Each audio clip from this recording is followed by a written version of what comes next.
সহিহ নিয়ত একবারে পরিশুদ্ধ নিয়ত আল্লাহর কাছে শাহাদত কামনা করে। কিসের কামনা করে? শহীদ হবে এমন কামনা করে, এমন তামান্না রাখে। বাল্লাগাহুল্লাহু মানাজিলাশ শুহাদা, আল্লাহ তাআলা ওই ব্যক্তিকে শহীদের মর্যাদায় পৌঁছে দিবেন। ওয়া ইন মাতা আলা ফিরাশিহি, যদিও ওই ব্যক্তি তার বিছানায় মারা যায়। কোথায় মারা গেছে? ঘরে বিছানায় মারা গেছে, কিন্তু নিয়ত কি ছিল? শহীদ হওয়ার। ফিলিস্তিনে যাবে, আকসা মসজিদ আকসাকে মুক্ত করবে, এরকম নিয়ত করে আমরা চেষ্টা করে যাচ্ছি, কিন্তু যেতে পারি নাই। মারা গেছি কোথায়? ঘরে মারা গেছি, বিছানায় মারা গিয়েছি, কিন্তু আল্লাহ রাব্বুল আলামিন পরিশুদ্ধ নিয়তের কারণে শহীদের মর্যাদা আল্লাহ দান করবেন। তাকওয়া এবং বিশুদ্ধ নিয়ত। এক নম্বর কি? আমরা কুরবানি থেকে বিশুদ্ধ নিয়ত শিখি এবং তাকওয়া শিখি। সূরাতুল মাইদা ২৭ নম্বর আয়াত আল্লাহ বলেন, ওয়াতলু আলাইহিম নাবা বানাই আদম বিল হক ইয ক্বাররাবা কুরবানান ফাতুকব্বিলা মিন আহাদিহিমা ওয়া লাম ইয়াতাকাব্বাল মিনাল আখার। আল্লাহ রাব্বুল আলামিন আমাদের নবী মুহাম্মদুর রাসূলুল্লাহ সাল্লাল্লাহু আলাইহি ওয়াসাল্লামকে সম্বোধন করে বললেন, ওয়াতলু আলাইহিম, হে নবী মুহাম্মদ, আপনি আপনার উম্মতের সামনে আদম আলাইহিস সালাতু ওয়াস সালামের দুই পুত্র সন্তান হাবিল এবং কাবিলের ঘটনা সবিস্তারিত আলোচনা করুন, যথাযথভাবে আলোচনা করুন। ইয ক্বাররাবা কুরবানান ফাতুকব্বিলা মিন আহাদিহিমা ওয়া লাম ইয়াতাকাব্বাল মিনাল আখার। উভয়ে আল্লাহ রাব্বুল আলামিনের জন্য কুরবানি করলেন। আপনারা বিস্তারিত আলোচনা জানেন। এখানে বিষয়, দুইজনে হাবিল এবং কাবিল কুরবানি করেছে। ফাতুকব্বিলা মিন আহাদিহিমা ওয়া লাম ইয়াতাকাব্বাল মিনাল আখার। একজনের কুরবানিকে আল্লাহ কবুল করলেন, আরেকজনের কুরবানিকে আল্লাহ কবুল করলেন না। হাবিলের কুরবানিকে আল্লাহ কবুল করলেন, কাবিলের কুরবানিকে আল্লাহ কবুল করলেন না। ক্বালা লা আকুতুলান্নাক, এখন কাবিল বলল, আমি তোমাকে হত্যা করব। আল্লাহ উত্তর দিয়ে দিলেন, ইন্নামা ইয়াতাকাব্বালুল্লাহু মিনাল মুত্তাকিন, আমি তো শুধুমাত্র তাদের আমলগুলো, তার কুরবানিকে কবুল করি যারা মুত্তাকি। যারা মুত্তাকি, যারা আল্লাহর জন্যই কুরবানি করবে, তাদের কুরবানিকে আল্লাহ কবুল করবেন। সূরাতুল হজের ৩৭ নম্বর আয়াত আল্লাহ বলেন, লা ইয়ানালাল্লাহু লুহুমুহা ওয়ালা দিমাউহা ওয়ালাকিন ইয়ানালুহুত তাকওয়া মিনকুম। লা ইয়ানালাল্লাহু লুহুমুহা ওয়ালা দিমাউহা, কুরবানির পশু জবাহ করার পরে কুরবানির গোশত, কুরবানির রক্ত আল্লাহর কাছে পৌঁছায় না। ওয়ালাকিন ইয়ানালুহুত তাকওয়া মিনকুম, বরং কুরবানিকারীর অন্তরের অবস্থা আল্লাহর কাছে পৌঁছে যায়। তাকওয়াটা কি, এটা আল্লাহর কাছে পৌঁছে। এগুলো সবগুলো কুরবানির আয়াত, এই জন্য এখান থেকে বলছি। সূরাতুল আনআমের ১৬২ নম্বর আয়াত আল্লাহ বলেন, কুল ইন্না সলাতি ওয়া নুসুকি ওয়া মাহইয়ায়া ওয়া মামাতি লিল্লাহি রাব্বিল আলামিন। হে নবী, আপনি বলেন, কুল ইন্না সলাতি, আমার সালাত, ওয়া নুসুকি, আমার কুরবানি, ওয়া মাহইয়ায়া, আমার জীবন, ওয়া মামাতি, আমার মৃত্যু, লিল্লাহি রাব্বিল আলামিন, কার জন্য? আল্লাহর জন্য। তাহলে কুরবানিটা করা হবে কার জন্য? আল্লাহর জন্য। এখান থেকে আমরা কি শিখছি? বিশুদ্ধ নিয়ত, তাকওয়া শিখছি। সূরাতুল কাউসারের ২ নম্বর আয়াত আল্লাহ বলেন, ফাসাল্লি লিরাব্বিকা ওয়ানহার, আপনি আপনার রবের জন্য সালাত আদায় করুন, আপনার রবের জন্য কুরবানি করুন। তাহলে একমাত্র বিশুদ্ধ নিয়তটা করতে হবে। কেন করবেন? সহিহ মুসলিমের ৬৪৩৭ নম্বর হাদিস, عن أبي هريرة رضي الله تعالى عنه قال قال رسول الله صلى الله عليه وسلم إن الله لا ينظر إلى صوركم وأموالكم ولكن ينظر إلى قلوبكم وأعمالكم। আবু হুরায়রা রাদিয়াল্লাহু তাআলা আনহু বর্ণনা করেন, আল্লাহর রাসূল সাল্লাল্লাহু আলাইহি ওয়াসাল্লাম বলেন, নিশ্চয় আল্লাহ রাব্বুল আলামিন তোমাদের চেহারা দেখবেন না, তোমাদের সম্পদ দেখবেন না, তোমাদের কার চেহারা কত সুন্দর, কে কত স্মার্ট, এটা আল্লাহ দেখবেন না, কার কত সম্পদ এটা আল্লাহ দেখবেন না, কে কত বড় গরু দিয়ে কুরবানি করেছেন এটা আল্লাহ দেখবেন না। ওয়ালাকিন ইয়ানজুরু ইলা কুলুবিকুম ওয়া আমালিকুম, কিন্তু আল্লাহ রাব্বুল আলামিন তোমাদের অন্তরের অবস্থা দেখবেন, কে আল্লাহর জন্য কুরবানি করেছে আর কে মানুষকে দেখানোর জন্য কুরবানি করেছে। ইবাদতগুলো আল্লাহর জন্য হচ্ছে কিনা, ওয়া আমালিকুম, এবং তোমাদের আমলগুলো দেখবেন কার আমলগুলো কোরআন এবং সুন্নাহ ভিত্তিক হয়। এই জন্য আমলগুলো আল্লাহর জন্য হতে হবে, কোরআন এবং সুন্নাহর আলোকে হতে হবে, সাহাবাদের জীবনের আলোকে আমাদের আমলগুলো হতে হবে। যদি হয় তাহলে কবুল করবেন, যদি না হয় আল্লাহ কবুল করবেন না। সহিহ বুখারীর প্রথম হাদিস, আন উমর ইবনুল খাত্তাব রাদিয়াল্লাহু তাআলা আনহু قال سمعت النبي صلى الله عليه وسلم يقول إنما الأعمال بالنيات وإنما لكل امرئ ما نوى إنما الأعمال بالنيات।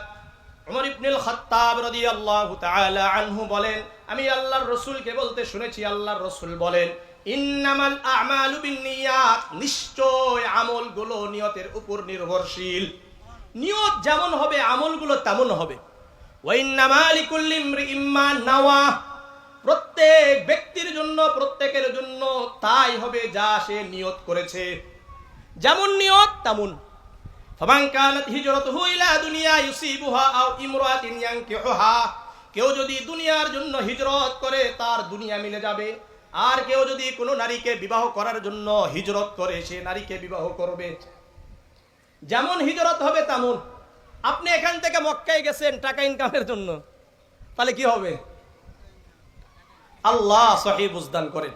পরিষ্কার নিয়ত, আমরা আমাদের যেই নিয়তের উপর আমল করব, কিয়ামতের ময়দানে আমাদেরকে ওই নিয়তের উপর উঠানো হবে। সুনানে ইবনে মাজার 4229 নম্বর হাদিস, عن أبي هريرة رضي الله تعالى عنه قال قال رسول الله صلى الله عليه وسلم إنما يبعث الناس على نياتهم। আবু হুরায়রা রাদিয়াল্লাহু তাআলা আনহু বর্ণনা করেন, আল্লাহর রাসূল সাল্লাল্লাহু আলাইহি ওয়াসাল্লাম বলেন, মানুষদেরকে তাদের নিয়তের উপর উঠানো হবে। সুতরাং আমাদের আমলগুলো কেমন, এই নিয়তগুলোর উপর আমাদেরকে উঠাবেন। দেখেন একটা হাদিস বলছি, সুনানে নাসাইর 3137 নম্বর হাদিস। এই হাদিসটা মনোযোগ দিয়ে শুনেন সবাই।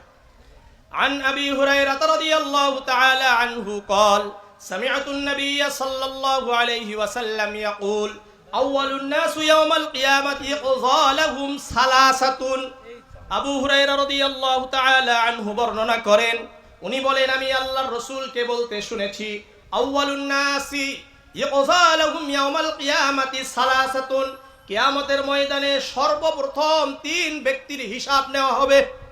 কয়জন ব্যক্তি? 3 ব্যক্তির হিসাব নেওয়া হবে।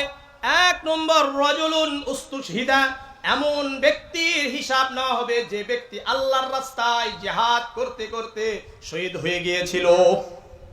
ফাউতিয়া বিহি ফাআররাফাহু নি'মাহু ফাআরাফাহু, এই শহীদ ব্যক্তিকে আল্লাহ তাআলা সবার সামনে উপস্থিত করবেন এবং তার নিয়ামতগুলো তাকে স্মরণ করিয়ে দিবে, আর ওই শহীদ ব্যক্তিও এটাকে দেখে স্বীকার করবে। কি করবে?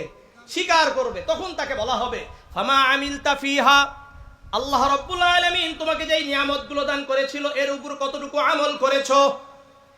কি বলবে? কতটুকু আমল করেছো? তখন ওই ব্যক্তি বলবে, আতালতু ফিকা হাত্তা উস্তুশহিদতু, হে রব্বুল আলামিন, হে আমার রব, আমি আপনার রাস্তায় জিহাদ করতে করতে শহীদ হয়ে গিয়েছিলাম। আলা কাযাবতা, আল্লাহ বলবেন তুমি মিথ্যা বলছো। কি বলছো? মিথ্যা বলছো।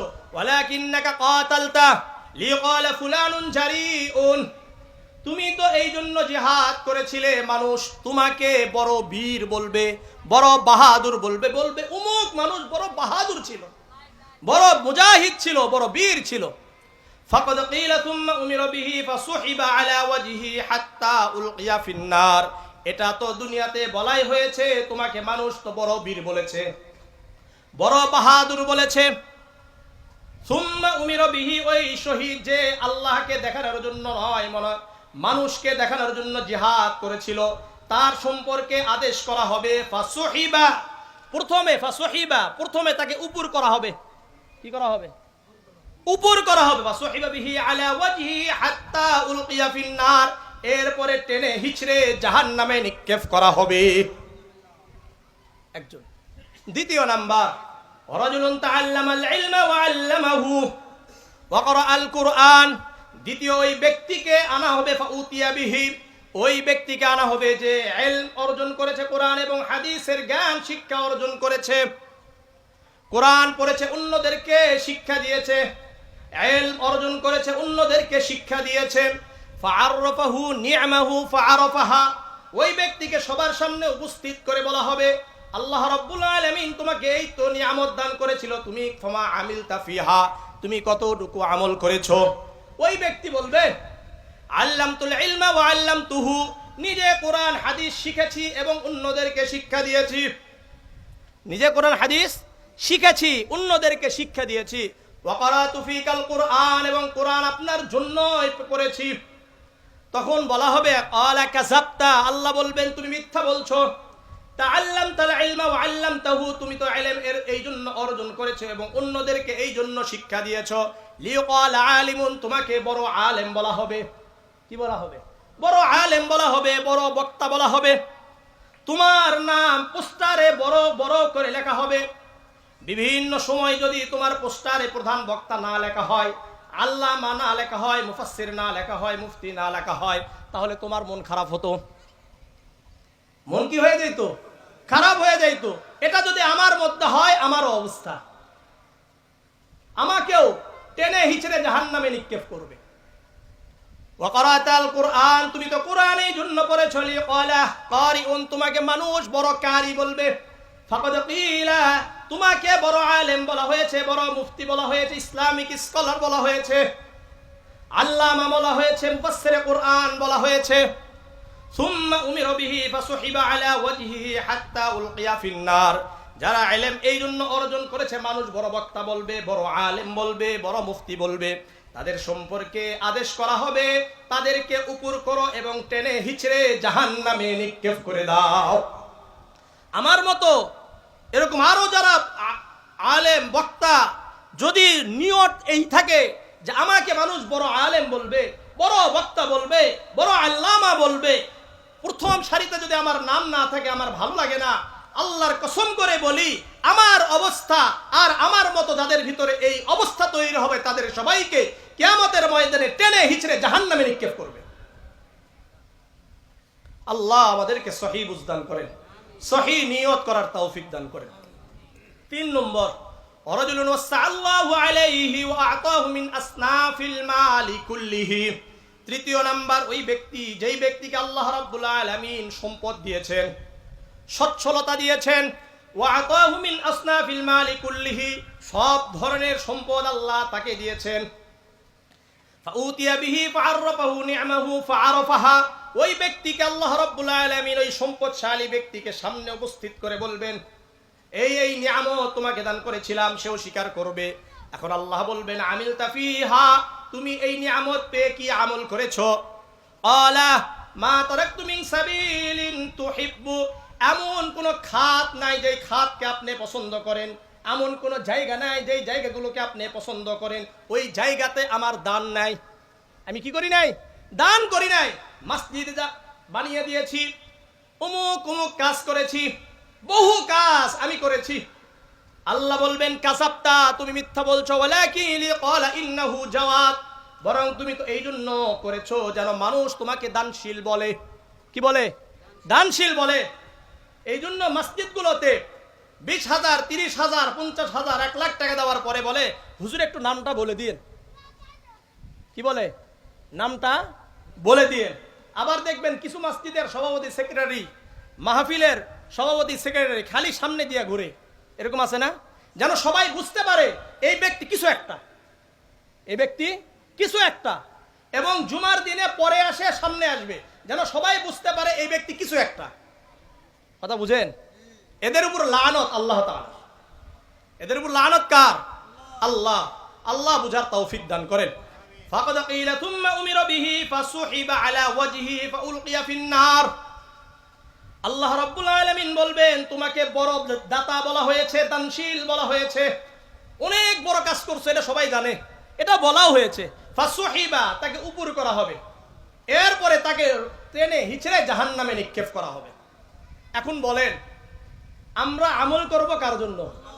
আবার বলেন, দেখেন নিয়ত পরিষ্কার পরিশুদ্ধ হলে লাভটা কি? সহিহ বুখারীর 6491 নম্বর হাদিস, عن عبد الله بن عباس رضي الله تعالى عنه عن النبي صلى الله عليه وسلم فيما يروي عن ربه عز وجل يقول إن الله كتب الحسنات والسيئات ثم بين ذلك। আব্দুল্লাহ ইবনে আব্বাস রাদিয়াল্লাহু তাআলা আনহু বর্ণনা করেন, আল্লাহর রাসূল সাল্লাল্লাহু আলাইহি ওয়াসাল্লাম বলেন, নিশ্চয় আল্লাহ রাব্বুল আলামিন নেকি যা যা এটা লিখে দিয়েছেন, গুনাহ কি কি এটা লিখে দিয়েছেন। সুম্মা বায়্যানা যালিকা, এরপরে এগুলোর ব্যাখ্যা আল্লাহ রাব্বুল আলামিন করে দিয়েছেন। নেকি কি গুনাহ কি এগুলো আল্লাহ লিখেও দিয়েছেন, এগুলোর ব্যাখ্যাও করেছেন। ফামান হাম্মা বিহাসানাতিন ফালাম ইয়ামালহা কাতাবাহা আল্লাহু লাহু ইনদাহু হাসানাতান কামিলাতান। একজন ব্যক্তি কোনো ভালো কাজ করার নিয়ত করেছে, মনোযোগ দিয়ে বুঝেন, একজন ব্যক্তি কোনো কাজ করার জন্য, ভালো কাজ করার জন্য নিয়ত করেছে, ফালাম ইয়ামালহা, কিন্তু করতে পারে নাই, ওই কাজটা কই কিন্তু করতে পারে নাই, কাতাবাহা আল্লাহু লাহু ইনদাহু হাসানাতান কামিলাতান, ওই ব্যক্তির জন্য আল্লাহ রাব্বুল আলামিন আল্লাহর কাছে একটি পরিপূর্ণ নেকি লিখে দেন। শুধু কিসের উপর ভিত্তি করে? নিয়তের উপর ভিত্তি করে। কিসের উপর বলেন? নিয়তের উপর ভিত্তি করে আল্লাহ তাআলা তার জন্য নেকি লিখে দেন। ফাইন হুয়া হাম্মা বিহা, আর নিয়ত করেছে ওই ব্যক্তি, ফাআমিলাহা, আবার কাজটাও সম্পূর্ণ করেছে, কাতাবাহা আল্লাহু লাহু ইনদাহু আশারা হাসানাতিন ইলা 700 জিআফিন ইলা আদআফিন কাসীরা। নিয়ত করেছে, আমলও করেছে, আল্লাহ রাব্বুল আলামিন তার জন্য আল্লাহর কাছে 10 থেকে 700 গুণ পর্যন্ত এর থেকেও বেশি বৃদ্ধি করে দেন। নিয়ত পরিষ্কার, আমলটাও করেছে কোরআন এবং সুন্নাহর আলোকে, উলামায়ে কেরামদের সাথে পরামর্শ করে। ওমান হাম্মা বিসাইয়াতিন, আর একজন ব্যক্তি খারাপ কাজ করার নিয়ত করেছে। কিসের নিয়ত? খারাপ কাজ করার নিয়ত করেছে। ফালাম ইয়ামালহা, কিন্তু করতে পারে নাই, কাতাবাহা আল্লাহু লাহু ইনদাহু হাসানাতান কামিলাতান। খারাপের নিয়ত করেছে কিন্তু করতে পারে নাই, আল্লাহ রাব্বুল আলামিন তার জন্য তার কাছে একটি নেকি লিখে দিবেন। খারাপের নিয়ত করছে, আল্লাহ কত দয়ালু, করতে পারে না, এর জন্য নেকি আছে। ফাইন হুয়া হাম্মা বিহা, আর খারাপ কাজের নিয়ত করেছে, আফা আমিলাহা করেছে, কাতাবাহা আল্লাহু লাহু ইনদাহু সাইয়াতান ওয়াহিদা। আমলও করেছে, খারাপ কাজটা করে ফেলেছে, আল্লাহ তাআলা তার জন্য মাত্র একটা গুনাহ লিখবেন। কয়টা গুনাহ? একটা গুনাহ লিখবেন। এই জন্য নিয়ত পরিশুদ্ধ হওয়া দরকার। আরেকটা হাদিস শুনেন, আল্লাহু আকবার, সুনানে আবি দাউদে 1520 নম্বর হাদিস, عن أبي أمامة بن سهل بن حنيف عن أبيه قال قال رسول الله صلى الله عليه وسلم من سأل الله الشهادة صادقا بلغه الله منازل الشهداء وإن مات على فراشه। আবু উমামা ইবনে সাহাল ইবনে হুনাইফ তার বাবা থেকে বর্ণনা করেন, আল্লাহর রাসূল সাল্লাল্লাহু আলাইহি ওয়াসাল্লাম বলেন, যে ব্যক্তি সহিহ নিয়ত, একবারে পরিশুদ্ধ নিয়ত আল্লাহর কাছে শাহাদাত কামনা করে, কিসের কামনা করে? শহীদ হবে এমন কামনা করে, এমন তামান্না রাখে, বাল্লাগাহুল্লাহু মানাজিলাশ শুহাদা, আল্লাহ তাআলা ওই ব্যক্তিকে শহীদের মর্যাদায় পৌঁছে দিবেন। ওয়া ইন মাতা আলা ফিরাশিহি, যদিও ওই ব্যক্তি তার বিছানায় মারা যায়। কোথায় মারা গেছে? ঘরে বিছানায় মারা গেছে, কিন্তু নিয়ত কি ছিল? শহীদ হওয়ার। ফিলিস্তিনে যাবে, আকসা, মসজিদ আকসাকে মুক্ত করবে, এরকম নিয়ত করে আমরা চেষ্টা করে যাচ্ছি, কিন্তু যেতে পারি নাই। মারা গেছি কোথায়? ঘরে মারা গেছি, বিছানায় মারা গিয়েছি, কিন্তু আল্লাহ রাব্বুল আলামিন পরিশুদ্ধ নিয়তের কারণে শহীদের মর্যাদা আল্লাহ দান করবেন। আরেকটা হাদিস শুনেন, আরো স্পষ্ট হবে। সুনানে নাসাইর 1787 নম্বর হাদিস, عن أبي الدرداء يبلغ به النبي صلى الله عليه وسلم من أتى فراشه وهو ينوي أن يقوم يصلي من الليل। আবু দারদা রাদিয়াল্লাহু তাআলা আনহু বর্ণনা করেন, আল্লাহর রাসূল সাল্লাল্লাহু আলাইহি ওয়াসাল্লাম বলেন, একজন ব্যক্তি রাত্রিতে ঘুমাইতে গিয়েছে এই নিয়তে যে সে সালাতুত তাহাজ্জুদ আদায় করবে। কি নিয়ত করছে? সালাতুত তাহাজ্জুদ আদায় করবে, মানে তাহাজ্জুদের নামাজ পড়বে, নিয়ত করেছে। ফাবালাগাত আইনাহু, কিন্তু তার দুই চক্ষু তার উপর প্রবলতা বিস্তার করেছে, মানে ঘুমিয়ে গেছে, নিদ্রা এমন বেশি প্রবল হয়েছে আর উঠতে পারে নাই। কুতিবা লাহু মা নাওয়া। আল্লাহ রাসূল সাল্লাল্লাহু আলাইহি ওয়াসাল্লাম বলেন, ওই ব্যক্তি যেমন নিয়ত করে ঘুমিয়েছে আল্লাহ রাব্বুল আলামিন তার জন্য তেমনটাই নেকি লিখে দিবেন। ওয়া কানা নাওমুহু সাদাকাতান আলাইহি মির রাব্বিহি আযজা ওয়া জাল্লা। আর সে যে আরো 1 ঘন্টা 1.5 ঘন্টা বেশি ঘুমাইছে ফজর পর্যন্ত, এটা আল্লাহর পক্ষ থেকে তার জন্য সদকা হয়ে যাবে। দেখেন, নিয়ত পরিষ্কার পরিচ্ছন্ন হওয়া দরকার। আপনার আমার নিয়ত যত পরিশুদ্ধ হবে তত বেশি আমাদের আমলগুলো আল্লাহর কাছে গ্রহণযোগ্য হবে। এই জন্য নিয়ত করবেন তো ইনশাআল্লাহ। কাদের তাহাজ্জুদের সালাতের নিয়ত আছে নাকি? ইনশাআল্লাহ। আল্লাহ আমাদেরকে কবুল করেন।